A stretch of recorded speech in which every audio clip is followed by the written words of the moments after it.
తాకట్టులో ఉన్న బంగారాన్ని విడిపించి ఆ రోజు ఆన్లైన్ ధరకే కొంటుంది కొమ్మూరి గోల్డ్.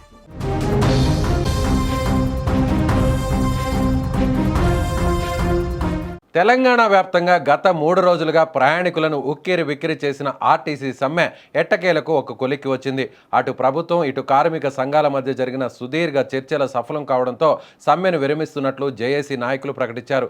లక్షలాది మంది సామాన్య ప్రయాణికులకు ఊరటనిస్తూ శనివారం ఉదయం నుంచే బస్సులు డిపోల నుంచి రోడ్లపైకి వస్తున్నాయి. కేవలం డిమాండ్ల సాధన మాత్రమే కాకుండా ఒక కార్మికుడి ప్రాణ త్యాగం మరియు వేలాది మంది ఉద్యోగుల ఆవేదన నేపథ్యంలో జరిగిన ఈ చర్చలు రాష్ట్ర వ్యాప్తంగా ఉత్కంఠను రేకెత్తించాయి. తెలంగాణ రాష్ట్ర రోడ్డు రవాణా సంస్థ కార్మికులు తమ 32 డిమాండ్ల సాధన కోసం ఏప్రిల్ 22 అర్ధరాత్రి నుంచి సమ్మె బాట పట్టిన సంగతి తెలిసిందే. ప్రధానంగా సంస్థను ప్రభుత్వంలో విలీనం చేయడం, పెండింగ్లో ఉన్న పీఆర్సీ అమలు మరియు యూనియన్ ఎన్నికల నిర్వహణ వంటి అంశాలపై కార్మికులు పట్టుబట్టారు.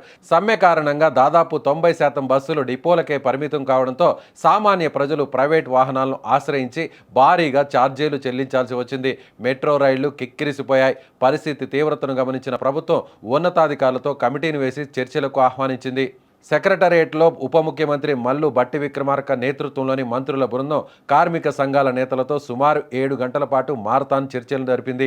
ఈ చర్చల్లో ప్రభుత్వం సానుకూలంగా స్పందిస్తూ మొత్తం 32 డిమాండ్లలో 29 డిమాండ్లకు ఆమోదం తెలిపింది. ముఖ్యంగా 11% ఫిట్మెంట్తో పీఆర్సీ అమలుకు ప్రభుత్వం గ్రీన్ సిగ్నల్ ఇచ్చింది. అలాగే చాలా కాలంగా పెండింగ్లో ఉన్న యూనియన్ ఎన్నికలను నిర్వహించేందుకు కూడా అంగీకరించింది. అయితే ఆర్టీసీని ప్రభుత్వంలో విలీనం చేసే ప్రక్రియ సాంకేతిక అంశాలతో ముడిపడి ఉన్నందున దానిపై అధ్యయనం చేయడానికి ప్రత్యేక కమిటీని ఏర్పాటు చేస్తున్నట్లు ప్రభుత్వం ప్రకటించింది. ఈ సమ్మె కాలంలో నర్సంపేటకు చెందిన డ్రైవర్ శంకర్ గౌడ్ ఆత్మహత్యాయత్నం చేసి ప్రాణాలు కోల్పోవడం తీవ్ర విషాదాన్ని నింపింది. ఈ ఘటనపై స్పందించిన ప్రభుత్వం ఆ కుటుంబానికి 10 లక్షల రూపాయల ఆర్థిక సాయంతో పాటు కుటుంబంలో ఒకరికి ఆర్టీసీలో ఉద్యోగం మరియు ఇందిరమ్మ ఇల్లు ఇస్తామని హామీ ఇచ్చింది. ప్రభుత్వ హామీలతో సంతృప్తి చెందిన జేఏసీ నాయకులు ప్రజల ఇబ్బందులను దృష్టిలో ఉంచుకొని సమ్మెను తక్షణమే విరమిస్తున్నట్లు వెల్లడించారు. దీంతో రాష్ట్ర వ్యాప్తంగా రవాణా వ్యవస్థ మళ్లీ సాధారణ స్థితికి చేరుకుంది.